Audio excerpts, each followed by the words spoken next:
There is a hell of a lot to learn in Raid Shadow Legends when it comes towards getting your items and your gear right on your champs. It can be pretty damn daunting as a new player, so in this video we're going to break down some starter rules to get you through your first, I don't know, 3 or 4 months of raid, man, when it comes to itemizing correctly. So we're going to start off with a bunch of tips to get an absolute beginner started with their first 25-ish account levels. This is generally going to be the first few weeks when you start playing raid. Then we'll go on to some slightly more intermediate stuff when you're starting to prepare your account for the mid and late game challenges. If you're a more experienced player watching this video, make sure that if I don't mention a tip and I don't cover something that you think is really important for new players to know, help those noobs out, man. And drop a comment down below. And hey, make sure to subscribe while you're down there, because why the hell not, right? It would really help me out. So first of all, if you're literally just starting out raid and you don't know this already, removing an item from a champion literally costs silver. Why? I don't know, it just does. So just don't be switching items off and on your guys too consistently. It's a harsh lesson that you're going to learn the hard way quickly if you don't heed this advice. Yeah, just be aware of that. Next up, try not to waste your silver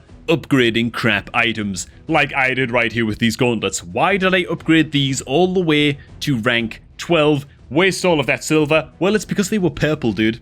And it says epic under the word gauntlets here, and I saw the word epic. I was a noob.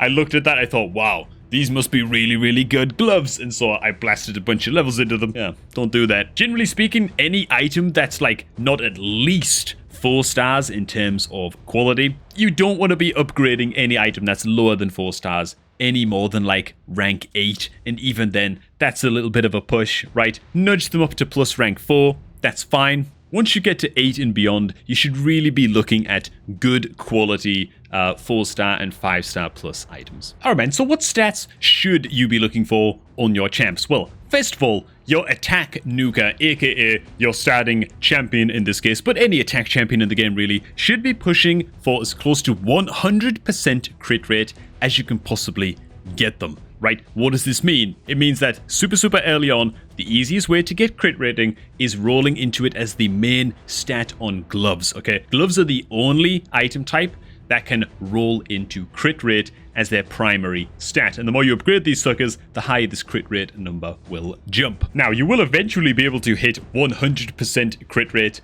on your attack champions without needing crit rate on the gloves. That will be doable much later on in the game, but for when you're starting out, this is by far the easiest way to get a huge dump of crit rate on your main guy. And again, doesn't matter if you started off with like Garlek or Aethel or whatever, or Kayle like me, as close to 100% crit rate as possible is what you're looking for here.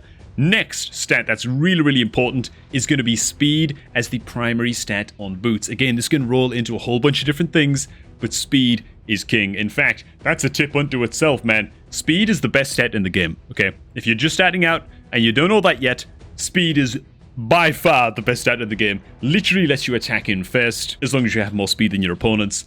And over the course of longer fights, it's just going to result in your champs having more turns than your opponent if you have more speed than them. It's really that simple, and its value cannot be understated. For this reason, anytime boots drop and they have speed as primary stat, just hold on to them. Unless they're literally like 1-star quality, in which case, get rid of them.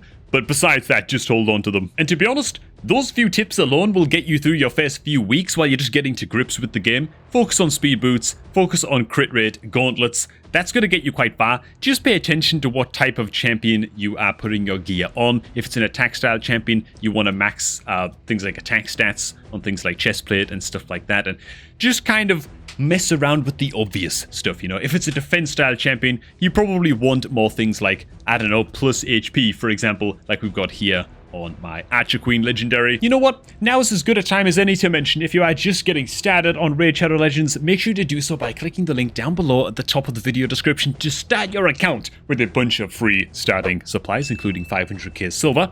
You will eventually unlock an epic champion completely for free in the form of Lady Atessa or Juliana if you use this link a few weeks from now. And if you use that link in the next few weeks, you will also gain a second swollen batch of supplies when you hit account level 25, including 5 epic skill tomes and a bunch of other free stuff. And this is to celebrate Raid's 5th anniversary, goddammit. So hey, make sure you start off your fresh new account the correct way. And alright, man, moving to the like level 20-ish to 60-ish kind of account level range, this is when you want to start focusing on knocking out faction wars as much as you possibly can even if you're just clearing like the really, really crap stages all the way down at the beginning and you're just clearing literally stage 1, okay? As soon as you can be clearing stage 1 of Faction Wars and spending your keys and getting these rewards, you should be doing it. Now, if you're seriously a brand new player, this tip isn't going to make a lot of sense, but just believe me, okay?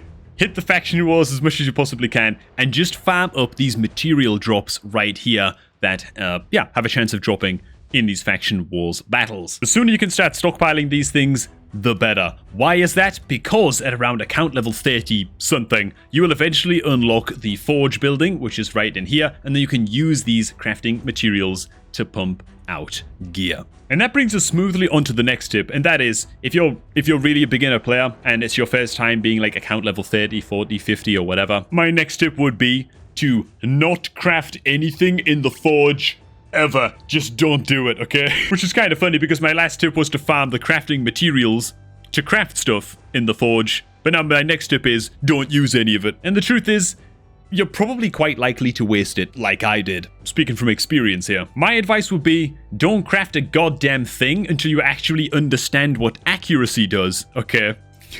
Which is a really, really important stat for if you're trying to progress through various difficulties of clan boss and stuff like that. And just wait until your account level 40, maybe 45 or something. You know what accuracy does, and you actually need some perception gear on some of your guys. You'll know when the time is right, okay? Just don't jump into the Forge and blast all of your forging materials really, really early on. It's not going to be a good idea, man. And alright, once you've got a bunch of champions at around, well, level 50 plus, so 50 to level 60, you're going to start to notice that certain stats scale much, much better than others. What does this mean? It means that in the early game, if you take a chest piece like this piece right here, that gives a flat stat of 170 HP. This flat stat, when this chest piece is upgraded, might seem like quite a lot in the early game when your champs have very, very low base stats. However, as the game goes on and your champions get better and better base stats, percentage-based health is going to be much, much better.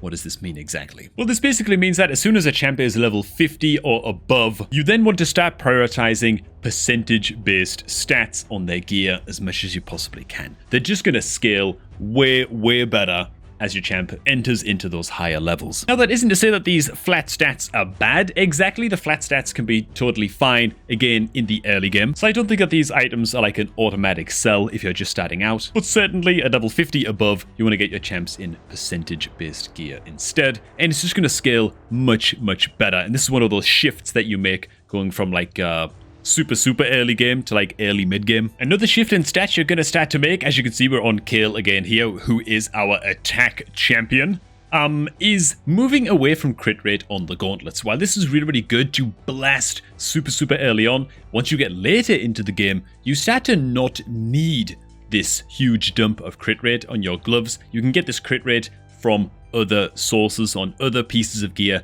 to hit that 100% crit rate without needing it on your gloves. What does that mean? It means that instead, you can start to go for crit damage percentage instead on your gloves. And again, it's really, really still important that you keep 100% crit rate on your attack champions. That never stops being important. It's just that the best possible case scenario is that you don't need the crit rate to be the main stat on your gloves anymore. You can get that crit rate through other means, and instead then you get to go bonus crit damage on gloves instead. Next, we're going to talk a little bit about what actually makes an item good for a particular set. We're going to look at my speed sets right here because I haven't cleaned out these items at all, and there is so much crap in here that's completely useless. And you know what? Let's actually start off with the obvious, right? These epic gloves right here. Are these good or are these bad? Okay, there they are, man. What do you think? Yeah, they're garbage, they're trash, they're awful. They might be epic quality, but yeah, these are really not good gloves. And why is that? Well, generally speaking, because if you're gonna put a champ in a speed set, that generally means that you want them to be attacking in first. What does that mean? It means that they're probably a debuff-based champion. You probably want them to debuff the enemies first, or to even buff the rest of your team before the rest of your team is gonna attack in. And that's really what speed sets are all about. So, what champion that needs speed is also gonna need defense, HP, and HP, dude. Like, the stats on this are really, really crap. What are you actually looking for on speed items? Well, generally, you're looking for accuracy and speed, if it's a debuffer, or you're looking for just more speed. In fact, if I scroll on down a little bit, oh god, look at how bad these boots are, dude. Okay, so we got one pair of boots that's actually got speed on it. The rest of these can literally just be erased from the game because they're all worthless. Except I'm not going to do that because there are some exceptions where you do want, on like 2% of the champions in the game, where you don't need speed as the main stat on boots. Ah, man, these are speed boots, man. What am I talking about, dude? These are speed sets boots. Like, none of these are good at all, and we can just yeet them all, dude. They're all just absolute trash. But the general rule is you want to try and match the stats that the set bonus is giving you. In this case, it's speed, obviously, on the gear, right? You want speed stats to appear on the gear. Panning on up to Mr. Hatatsu, you can see here, he's got a couple of perception gauntlets, right? What does perception do? Let's check these out. It gives accuracy and speed, as you can see here. So, needless to say, if you're putting a champion in perception gear, it's a pretty good shout to suggest that they need accuracy and speed. That's why you're putting them in the perception gear, right? Kind of common sense, but for that reason, you're looking for accuracy and speed on your perception gear as much as you can hope to find it. You know what I'm saying? So I have a lot of stuff here that's kind of crappy. I even got some legendary perception boots that give attack as a flat stat, which is just trash. I could probably just sell those as well. But on Hatatsu over here, on the gloves, we've got, okay, defense main stat, not the worst, right? He's a defense-based champ. It is what it is. But we also got a whole bunch of accuracy going on these gloves, and on the boots we managed to roll into speed, which is awesome, and accuracy as a substat as well. Just ignore my really crappy glyphs on these, by the way. Two really nice perception pieces on my Hatatsu men. And again, why does he want these? Because he has a whole bunch of debuffs that he's looking to apply to the enemy, right? And so for that, we need the accuracy. Now, before you just run off and quickly blast sell every item that's like a perception piece that doesn't have speed and accuracy on it, yeah, don't do that, right? Hold on to them for a little while. Any gear generally is going to be a good upgrade if you're really just a beginner player and your account is very fresh, very green. Like any gear piece that's 4 or 5 stars in quality is probably going to be pretty good for you. But in future, when it comes time to have like a big sell of all of the useless artifacts that you've collected, like I need to do here with my speed crap, it's a really good rule to bear in mind, just to try and match the stats on the item to the stats that you're getting from the set bonus. And that way you can figure out very quickly if you want to keep something or not. So we've got some speed boots here. They're only rank 3. They're common quality. I think I'm just going to drop those. These can go. These can go. And these are like the only ones that are even half worth keeping. So I guess I hold on to them. Not going to keep any 2 stars, but that's a whole other story. And you catch my drift. In fact, something that you might really want to do is once your account gets like level 50-ish, 60-ish, and you're starting to sort of like min-max your gear and stuff like that, and get rid of all of the crap, which is the most important thing, you want to go up into the filter button over here, click on this, head on into boots, okay, because boots are the easiest to sort. If they don't have speed, they're generally crap, okay? So click on the boots, you want to head on down to the primary stats drop down, just here, and you want to click everything that's not speed, right? Can't click the other ones, but you know what I'm saying. And this way, we now can just click these drop downs and it pulls up every single set of boots that is not a speed boot. Oh my god, I've been farming campaign a lot on stage 12, but yeah, it will show you every single pair of boots that you've got that's not a speed boot. Now, do I recommend selling all of these? No, I don't. Hold on to some of the more high quality ones. If you're a brand new account, you might find use for them somewhere. But for the likes of this, like these offense boots right here, like I can pretty safely just yeet like all of these. And I just don't have to worry about it too much. You know, I'll hold on to the 2 blue ones. I don't really have to check the stats on those. That's fine. But yeah, use the filter. Filter out everything. Just filter out the speed boots. Basically, only show boots that do not have speed. And just have a good old cleanse, man. And hey, as far as beginner artifact guides go, I'm hoping that this one will get you through at least your first few months of Raid Shadow Legends, man. So hell, thanks for watching. Hope you all did enjoy. If you did, if you got something from this video and you're just starting out, make sure to subscribe for more videos just like this one and click like down below as well. Also, make sure to click the promo link down below at the top of the video description to kickstart your fresh new Raid Shadow Legends account with a free epic champ and a ton of free starting resources as well. Thanks for watching now. I'm going to catch all of you all just a tad bit later, man.